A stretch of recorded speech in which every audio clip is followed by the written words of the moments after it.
All right, welcome to the Oregon Ducks Live on the Voice of College Football. I'm Bjorn, and I'm joined by Brendan and Brody.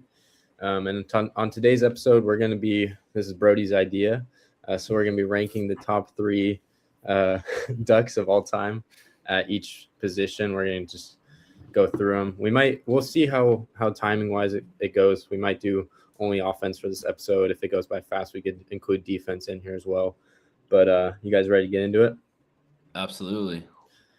Alrighty. If we want to start off with quarterback, Brody, if you want to unmute, I want to hear your top three.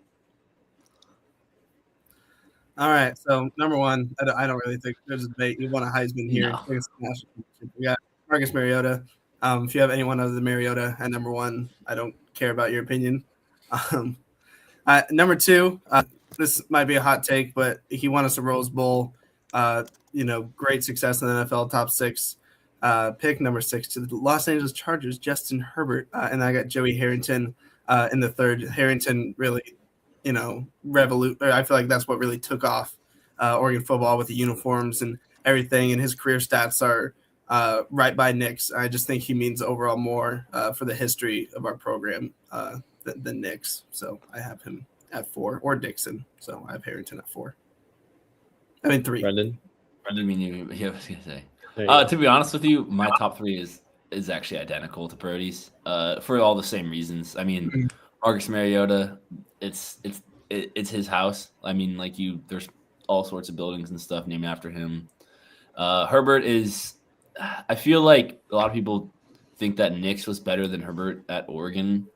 Sure, you can make the argument, but I think Herbert, he went through the rough patch at Oregon of when Oregon was really struggling through the mid 2015 range, where we kind of had the gap between good QBs. And so Herbert kind of took a beating. But then he also kind of was the key QB that put us back on the map. To be honest with you, I don't think Bo Nix, Dylan Gabriel, Dante Moore, really a lot of these guys exist without Justin Herbert. And so I think for that impact and also career-wise, he phenomenal career at Oregon. I think realistically it's between Bo and Joey for that kind of third spot, in my opinion. Bo did have a lot of accolades, but I think I'm going to give it to Joey as well, just because, again, Joey was kind of the initial guy that did what Herbert did. I mean, obviously Marcus was who he was. It's unanimous with Marcus. So that's how I'm going. Yeah, and then also another guy that we haven't shouted out, Darren Thomas. I don't think he's on Bjorn's list. Darren Thomas, great guy. Dan Fouts probably as well. The 6. Yeah, and Fouts, but he wasn't really that great at Oregon, statistically. But I mean, if you're looking at NFL success too, he could go up there. Those are really the 7 that could be argued for, or 6 that can be argued for 2 and 3. So I don't have. I guess I have Herbert and Harrington at number 3. Kind of 1A, 1B, and then I have Nix at number 2. I think that you guys are underselling kind of the state of Oregon football after Herbert left. It was pretty rough there for a couple of years, and then Nix kind of picked it up. Okay, and then I don't think you have a Dante Moore and a Dylan Gabriel without a Bo Nix. I think you can say the same thing about them as you do Herbert. Sure, but we're looking at Herbert's successor. It was Tyler Shuck. He didn't pan out, right? But listen, that was a rough year. That was 2020. That was COVID. Oregon still won a Pac-12 championship that year, even though they were 3-3. Fraudulent as it is, it's still a Pac-12 championship. And then we go to the next year. Anthony Brown wasn't anything special. I know that, right?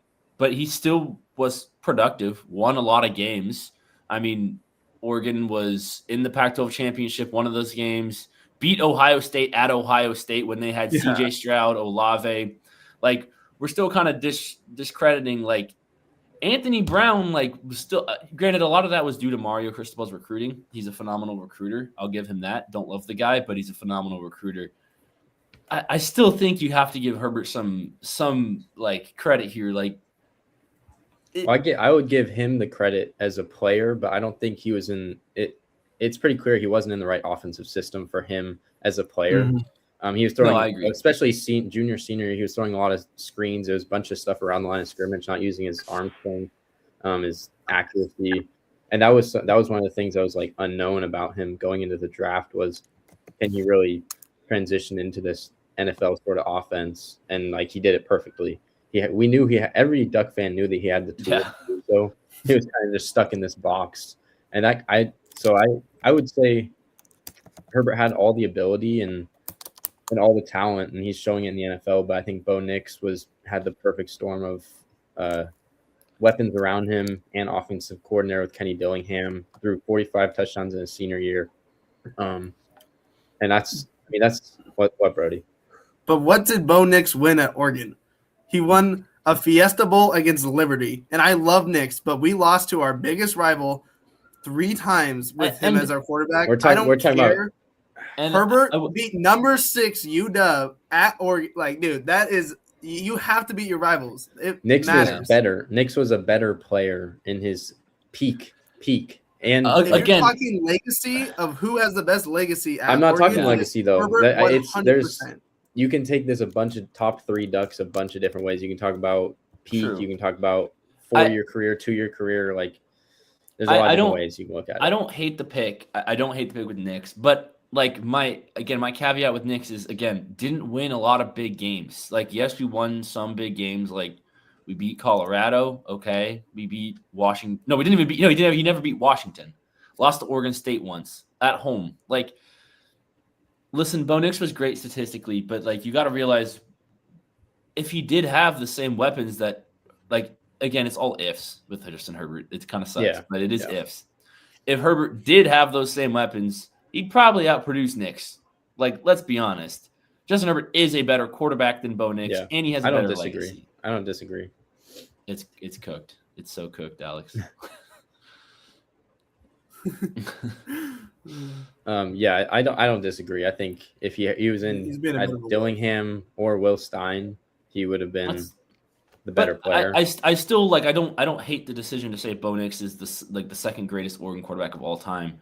I just think like Bo Nix is part of his legacy is at Auburn still. So for me, it's hard to be like, oh, he's an Oregon guy when really he spent most of his career at Auburn, and like he was criticized heavily at Auburn. I mean, his nickname was Bo Picks, and then he came to Oregon and then turned it around.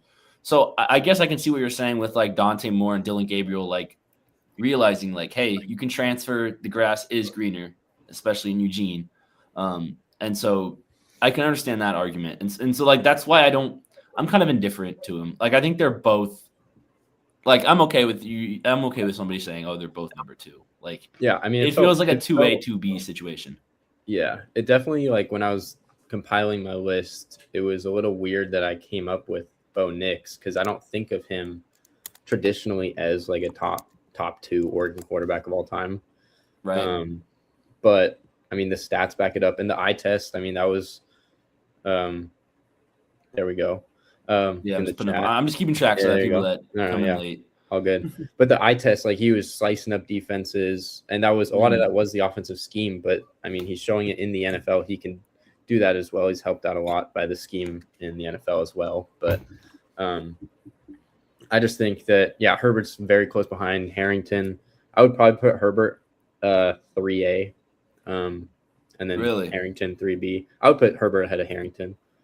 That's kind of like, I think Herbert's definitely better than Harrington. Like it's a number 1, and then there's 3-4 guys you could put at number 2. You can really It honestly depends on the era. Like like to be honest with you, like Justin Herbert is like what made me like truly fall in love with Oregon football. I mean, obviously Marcus Mariota, but I wasn't like a huge football fan when I was not living in the country. So like coming back and then seeing Justin Herbert, it was like, oh man, like this guy's special. And then him going top 6 in the draft, like there was a lot of buzz around him. And then, I mean, Bjorn was an Oregon State fan for a while. And so when he got here, it was Bo Nix, right? And Bo Nix was, it was Gabriel. It was Gabriel when I got here. So it was the memories. Yeah, but I mean, slicing up defenses But I mean, like when you were in college, and so you were still following college football heavily at that point. Mm-hmm. So I remember Herbert just not that whole senior year. Like he just wasn't utilized correctly at all. No, I agree. I remember being so frustrated every single game. I was like, dude, his potential is just not being tapped at all. It was so tough. It was honestly so hard to watch. But I mean, he was still great at Oregon. Yeah. It was like he was stuck in a Dylan Gabriel type offense where it's short passes and not opening up down the field. We can transition to running backs if you guys are ready. Brendan, who's your number one running back of all time? I'll be honest with you, it's got to be LaMichael James. LaMichael James he's my number one. He was unbelievable. I mean, he was at the Heisman ceremony, so if you want to give him that, but I know that he's gone online and spoken that he was like, yeah, I don't really want to be there because he knew he wasn't going to win that Heisman, which fair enough. He had some tough competition that year. Dude, but then you look at his stats and you're like, why is he being humble, bro? Like he was like struggling through like injury and he's still like what are you talking about? He was just actually unbelievable. Like college is known for having like phenomenal college running. Like college football fans know that like your team has made it when you have a good college running back. And LaMichael James was like, he was that guy at Oregon. He was just he was unbelievable. Yeah. Do you guys want to go with your number ones, or should I just go rip off my top three? I have LaMichael for number one. Yeah, I have LaMichael too. There's not really much debate with that one. Yeah, you can just rip off your top three. Okay, I'll go for number two. This is a tough one for me, but I kind of want to go with Royce Freeman. Rolls-Royce was phenomenal. And like he has the accolades, he has the numbers. Again, he kind of played in a rough time at Oregon, but he was like the one bright spot we had. I mean, he's one of the greatest Pac-12 running backs of all time. So I'm going to go with Rolls-Royce. Yeah, I also have Rolls-Royce, Brennan. I mean, he was like, he's unbelievable. Like he just I wanted to look it up to confirm it. My computer's kind of frozen right now, but didn't he had like almost 2,000 yards in the season in rush yards? He was right. He was very close. Right, second in career yards all time at Oregon. So I mean, it's kind of hard to. No, I'm pretty sure he has the Oregon record. He has the touchdown record. I know that touchdown record. That's what it is. Yeah, he had 1,800 yards, 17 touchdowns as a sophomore. Yeah, so. You know what I mean? Yeah. Bjorn, who do you got? I have Royce at number two, and then I have Jonathan Smith at number three. Obviously, we're too young to remember watching him play at all, but just from looking at clips, I mean, and seeing him in the NFL with the Panthers, he was a longtime Panther. Stayed there with Cam Newton. Went to the Super Bowl. You mean Jonathan Stewart? Jonathan Stewart. I was like, who did I say? I was like, I don't know. No, I'm like, this is ball knowledge because I don't even know that. Yeah, I was like, who is this guy talking about? Jonathan Stewart was he was my number. He was so good. Yeah, not Jonathan Smith, not the Oregon State coach. Jonathan Stewart, first round pick, 2007. So yeah, that's why I went with him there. What about you guys? Mm-hmm. I mean, I was tempted to put LeGarrette Blount in there just for his fighting ability, but I did go Kenyon Barner. So, okay. I mean, I think Kenyon is third all time in Ducks rush yard, and I mean, he was phenomenal to watch. That's kind of like my era Oregon. So it's just like I'm a bit biased to some of the newer guys, if I'm being honest. So I'm going Kenyon. Yeah, I mean, I went with Stewart as well. I don't know if I already said that, but I mean, you also got to shout out guys like Bucky Irving, C.J. Verdell, D'Anthony Thomas. He was so tough. He was like a hybrid. He was like one of my first football memories was watching him against Wisconsin, and he only looking at the stat sheet, he only had a couple carries in that game, and I think I caught both of them where he just took him to the house, and then that was when I really fell in love with football. Yeah, no, he's one of those guys that definitely sparked a generation of love for Oregon football.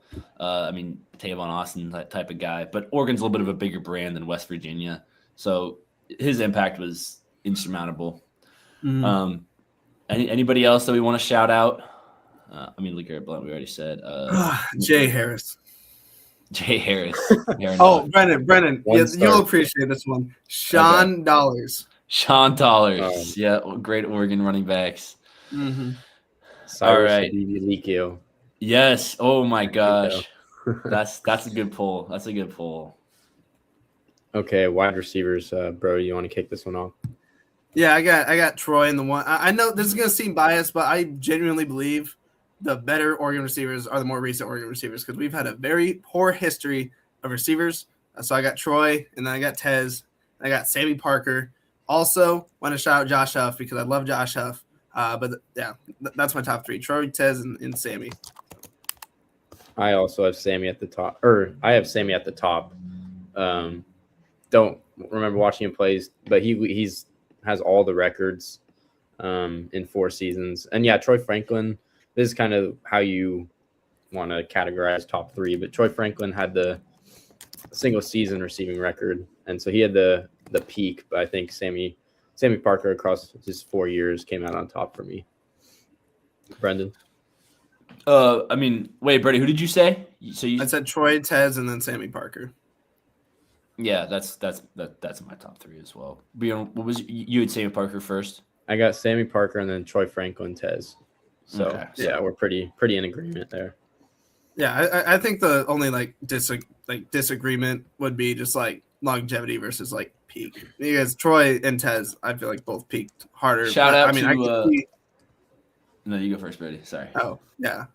Were you gonna say Johnny Johnson and Josh? Well, Huff? that is Josh Huff was who I was thinking. Also, Jeffrey Mail. Dude was a beast. I think honestly, Tez Johnson had such a high peak with the Ducks, but I think that from an outside perspective, that could be seen as a total homer pick, especially because he didn't even have 1,000 yards in his senior season. He was injured a lot, but he got hurt. Yeah. He missed, I think, like 4 games towards the end, or 3 games, something like that. He missed a few games to where he would have definitely reached a K.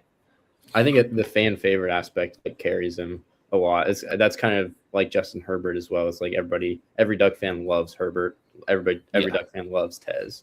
So, and that factors into it, I guess, if that's how you quantify it. Which rightfully so. But, yeah, we're Duck fans. I mean, also Oregon just has such a weak history with wide receivers. Yeah. I mean, like I'm trying to think. Like Micah Pittman had a lot of hype for a while, and he just didn't pan out. Johnny Johnson. I mean, Jawan Johnson was technically a wide receiver at Oregon, but he's really a tight end, which we have a lot more success with tight ends. But Bjorn, Tez Johnson was top 2 like for single season receptions. He had 86 and 23 and 83 and 24. So it's he's still like. No, yeah, I just think, he was only here for 2 years, which is kind of the argument guys were making for Bo Nix against me. So I see both sides of the argument. The position isn't as strong as quarterback. Yeah, sure. Exactly. Like there's just so much more at the QB position than the wide receiver position. It's just, I mean, I just there's nobody really memorable. Like honestly, Keenan Lowe is up there just because of his longevity, but he was never the number one guy. He was never quite a star, so I don't think you can really include him in this. I mean, I'm trying to think.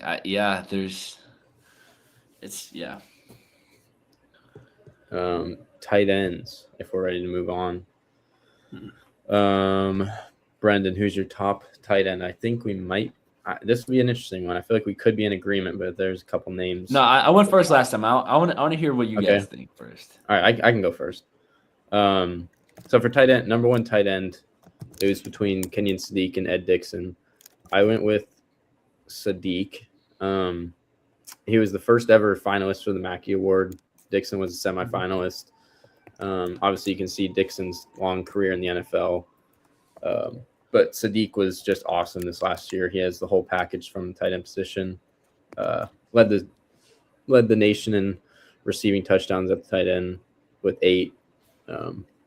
I just think it's another like position that's not the strongest for the Ducks, related to other positions. But yeah, I got Sadiq and then Dixon, and then I can share my third one after you guys go. Wait. I feel like tight ends had a lot of recent success for Oregon, though. Is that what you're going to say, Brendan? No, I need to say one thing. Somebody that we forgot to shout out the receiver category, which is absolutely necessary, is Dylan Mitchell. Dylan Mitchell needs a shout out. Dylan Mitchell was so good. Anyways, back to tight ends. My bad. Yeah. Brody, who do you have 1-2? I have Ed Dixon at the 1. I just feel like when we talk about legacy and tight ends at Oregon, Ed Dixon's the first guy that comes to mind for a lot of Oregon fans. So I had him slated at 1. Are we considering Juwan a wide receiver because he played wide receiver at Oregon? I would He's say a wide so. receiver. Yeah. He only played 1 year as well.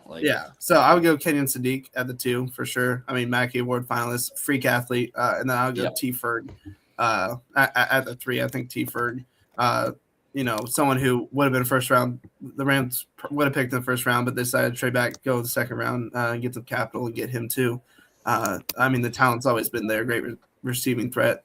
I think Sadiq edges him out a little bit just because of his versatility and that he's a little bit stronger of a run blocker. But I just feel like the aura around Ed Dixon in Oregon circles has got him at 1 for me over Sadiq. So the aura pick, love it. That's fair. For my list, I have Kenyon Sadiq at 1. Just finalists, like recency bias, sure. Ed Dixon number 2, and then for me, also number 3, I have Terrence Ferguson. He was that safety blanket at Oregon for a number of years. He was pretty good. Yeah, I have a different number 3. This is totally recency bias, and it's also a bit of a projection towards next season. I think. I got Jamari. I think he really impressed me over the last So if he had the last 2 months, Brody, your audio, Jesus, it's reflecting in my ears. So if he had the last two months of the season and replicated it in the first 2 months, he would have been right at Sadiq. He would have been better than Sadiq was. And I don't think this things that you saw from Johnson, I don't think you saw from T. Ferg. He wasn't making these acrobatic catches. Ferg was more around the line of scrimmage, which, it was the scheme that was best for Gabriel. But he just has a way more talent, way wider range of skills. And I think he's going to show it off next year. And he should be the tight end 1 for the 2027 draft class. I mean, I don't hate the pick. His career is not over, so it's tough to really say. Yeah. And I just think objectively, Ferguson was better for a longer period of time. Jamari Johnson's only been here for 1 year and only had an impact for really half the year. It feels like 3/4 of the year. So, I'll give you credit. I do think that he could be that guy. I think after next year, he'll undoubtedly be above where we think Ferg was. I think he'll cement himself. I don't hate that take. I think he could push. I think he could push for 2, potentially 1. I mean, he's gonna have a big year, regardless. He had a big year as a tight end 2. So I don't know. All right, the Saints fan coming in the comments. All right, we got Tyler Shug. All right, you ready for old Neorn? Yeah, you got it. Wait. Before we hold on, I'm gonna shout out some of the tight ends. I need to talk about Pharaoh Brown, legendary tight end. Who else do we got on this list? I mean, Spencer Webb, RIP. That's another guy. He would have been one, man. He's talked about a lot. Didn't have too much of an impact, but unfortunately passed away. Brendan, you're forgetting super senior Cam McCormick. McCormick. That's a good pull. Yeah, and Bjorn, if we're projecting, how about Dylan Raiola's little brother at tight ends, the 6'1" tight end? Oh boy. Okay, you want to talk projections? You got him right there. All right. So let me pose this question: if we're talking projections, where will Dante Moore land on the quarterbacks list after next season? Dude, if he wins a national championship, I don't care. I'm putting him 1. If he's one of the main reasons. Dude, I'm not gonna lie. I agree. I do not care. If he wins a Heisman, wins a Natty, he's 100% 1. If he's top the Heisman, I could see that. I'll be honest with you. We had the same conversation when we were 15-0 last year with Dylan Gabriel. We're like, where on this list do we put him? Do we put him at number 1 who wins the Natty? Even if Dylan Gabriel won the Natty, yes, he was a Heisman finalist, but he does not crack the top 5. No, he's 2. He's 2. I think at the very least he's 2. He's 3. I think at the very least he's 2. No. And I love Justin Herbert and Bo Nix, but Dude, if I guess we know how national championship. Yeah, we know how it ended, so that's what I'm basing it off of. Is him getting destroyed by Ohio State, but. Like, you have to realize, think about it. If he goes 17-0 and wins the national championship while being a Heisman finalist, how is that not the second greatest quarterback of all time, even though it was 1 year? Like, I'm taking the national championship over anything. It's something that we don't have, so I'll take it. So I agree with Brady. Even if Dante Moore doesn't win the Heisman, you could argue it.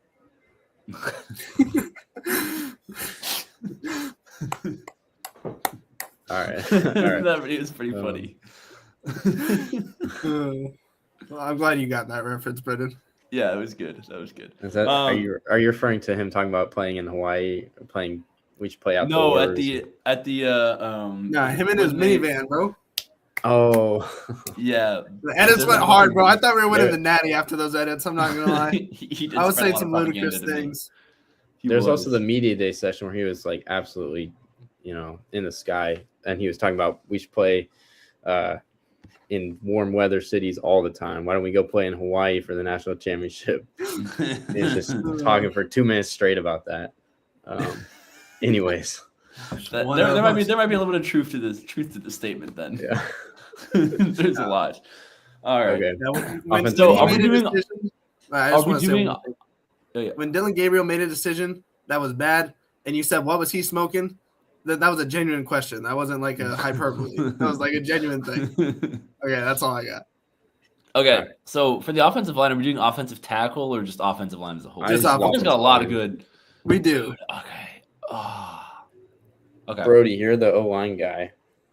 All right, don't get me started on O-line, but I'll get started. Okay, I got Penei Sewell in the one. I know he's not an NFL Hall of Famer yet, like Zimmerman is, but Penei Sewell is a freak. He was dominant. He one of the best run blockers I've ever watched on film. I thought this dude should go number 1 in most years' draft, but that year's draft class was stacked with quarterbacks. He got pushed down because there's a generational tight end, generational receiver ahead of him.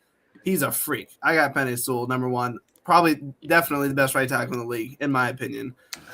Just like you, Asher, freak. Okay, I got Zimmerman in the 2, NFL Hall of Famer, stud.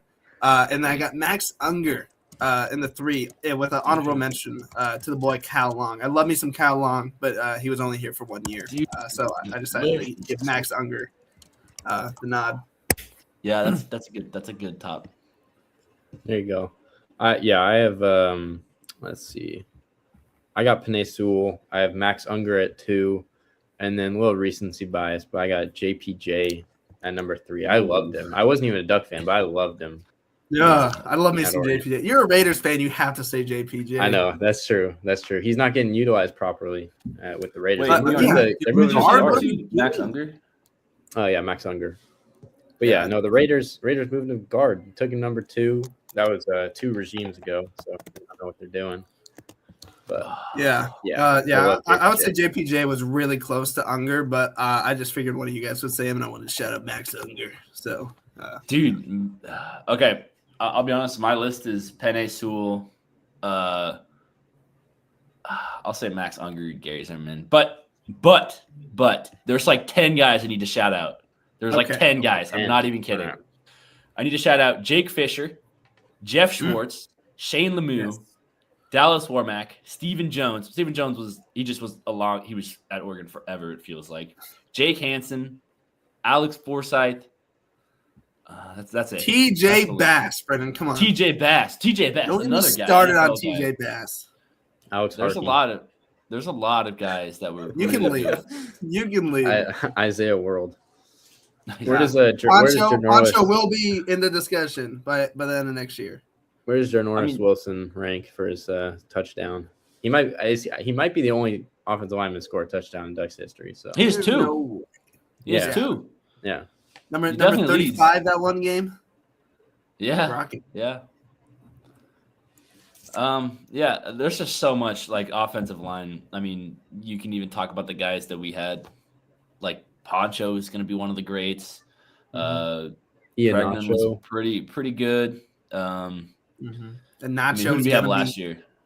Yeah, we have Pregnon. The fact that we didn't even talk about Pregnon, he was a first-team All-American, and he's going to be a second round or higher pick in the draft. Right? It's kind of Like crazy.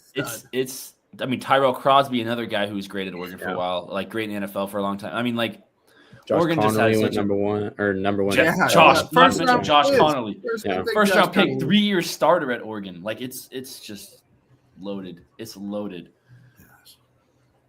Yeah. All right.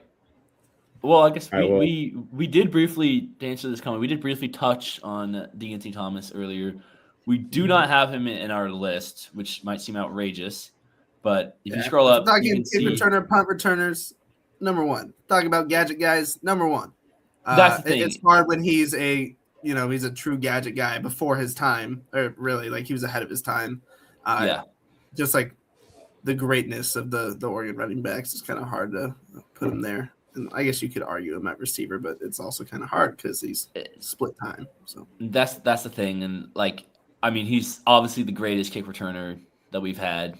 Like he was pretty electric.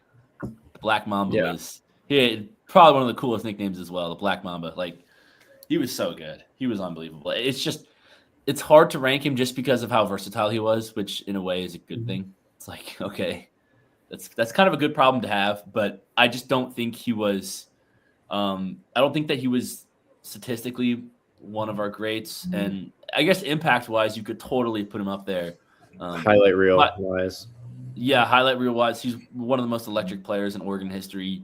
He is the most electric player in Oregon history, and that's we have a Heisman winner, and so like that's just kind of crazy to say, but D&T Thomas was him. He was him. Yeah. All right. Well, we are going to wrap up. We got through the offense pretty quickly.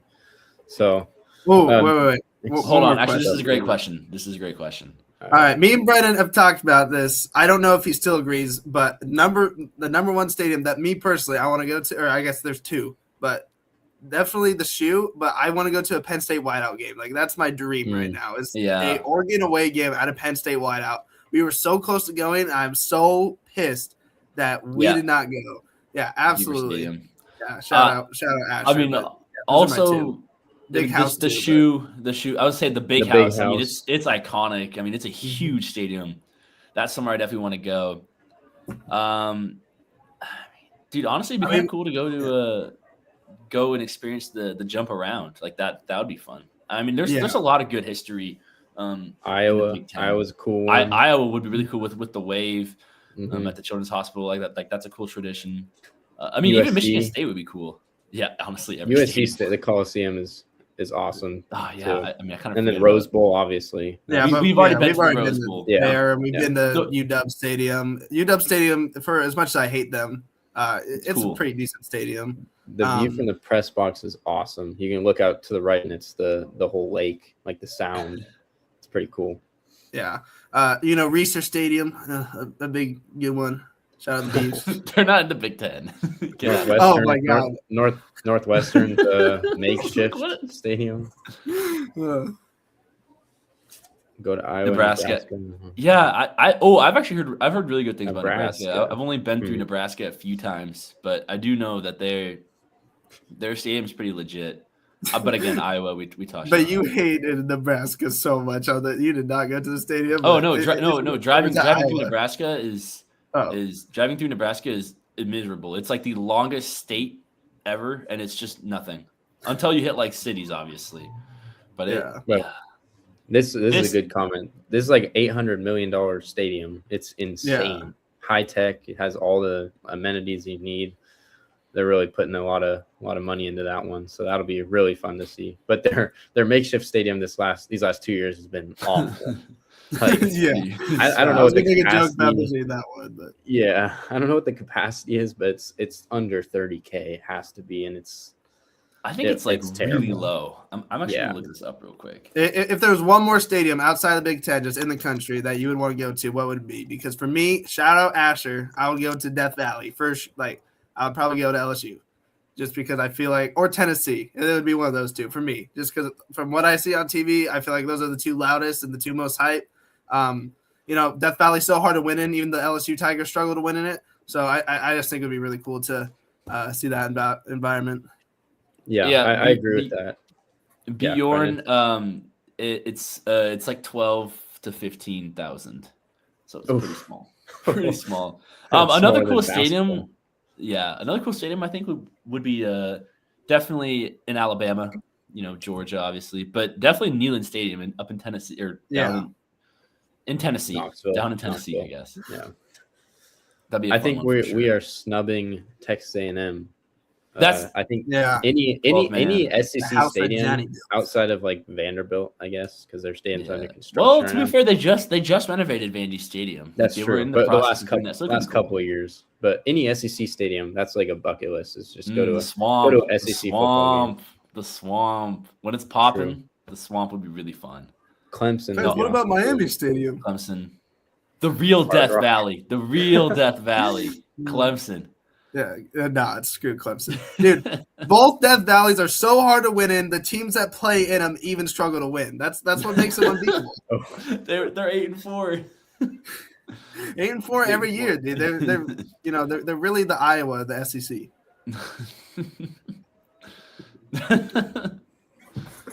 I do appreciate that one, Asher.